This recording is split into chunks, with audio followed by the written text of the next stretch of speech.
अगला सवाल देखते हैं। एक सवाल है बालाजी एमाइंस का। अभय त्रिपाठी जी बेंगलुरु से पूछ रहे हैं कि क्या अभी एक्यूमुलेट करें 1-2 साल के नज़रिए से तो 50% उछाल की आशा रखी जा सकती है क्या?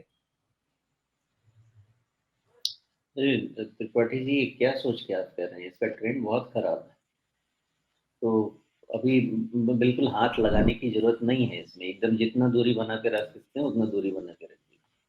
अब कोशिश करता हूँ समझने के लिए आपके लिए कि कहाँ से आप इसमें ठीक ठाक समय आएगा इसका।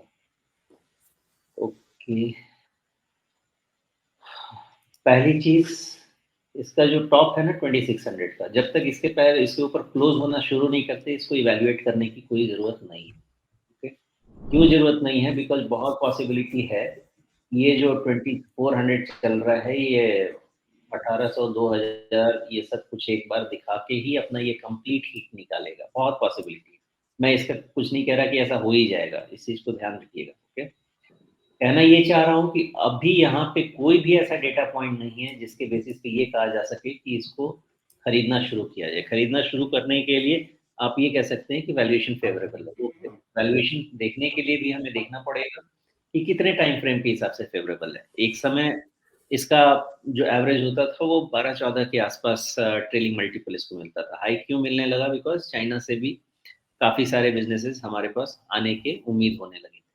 तो उसके कारण होता क्या है कि आपका जो लेटेस्ट 5 इयर्स वाला वैल्यूएशन मल्टीपल है वो हाई हो जाता है, लेकिन जब वो डिमांड फैक्टर क्रश हो जाता है ना, तो उसके बाद फिर जो लेटेस्ट वाला हाई वैल्यूएशन होता है वो फिर आपका डिकेडल वैल्यूएशन पे चला जाता है। और उस हिसाब से अगर आप देखेंगे तो इसमें डाउनसाइड और उम्मीद की जा सकती है 10-20%।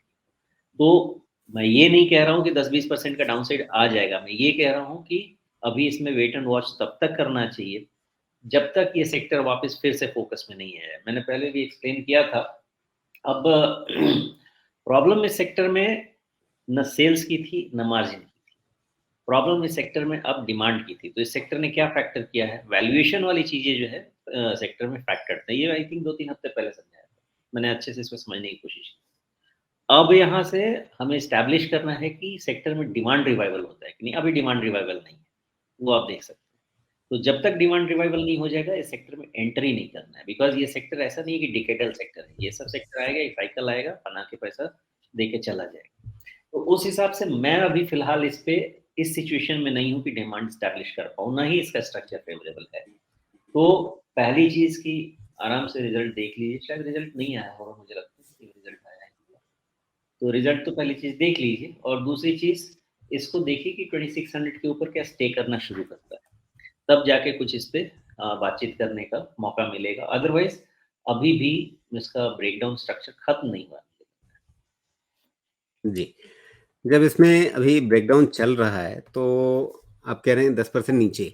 10% नीचे का मतलब हो गया कि ये 61.8% रिट्रेसमेंट जो है, ये इसको छूने की तरफ या उसको थोड़ा ओवरशूट करने की तरफ बढ़ेगा?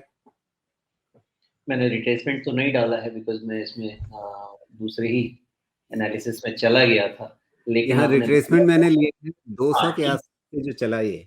ठीक है 2100 के आसपास का वो है, तो ठीक ही जी, एस्टिमेट निकल रहा है। फिर 1800 टू 2000 का रेंज निकल रहा है, तो 2100 ओके है, थोड़ा जी, अंडरशूट हो सकता है। तो 2100 के आसपास इसकी रीवैल्यूएशन कर सकते हैं। जी।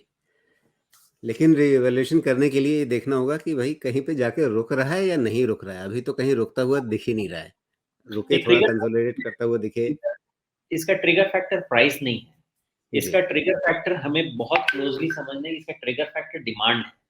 जब तक ये न्यूज में कहीं से भी आना शुरू नहीं हो जाए, बिकॉज देखिए कई कंपनी के मैनेजमेंट ने आके आई थिंक 2 क्वार्टर पहले से इस चीज का डिस्कशन भी किया था, और लोगों ने पूछने की, उनसे समझने की कोशिश भी की थी कि ये जो डिमांड है, जो चाइना प्लस वन की बात हो रही है, उसमें इस सेक्टर में क्या परमानेंट डिमांड है? तो उनका भी जवाब यही था कि डिमांड तो है, लेकिन क्या ये स्ट्रक्चरल शिफ्ट है, इसका हमारे पास कोई एविडेंस नहीं है।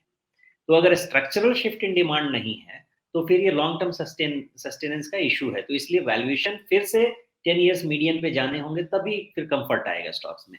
वो पॉइंट यहाँ पे इंपॉर्टेंट है। तो डिमांड रिवाइवल तो मैनेजमेंट को अच्छे से सुनेंगे, मैं भी सुनूंगा इस बार क्या कहते हैं डिमांड रिवाइवल। जी।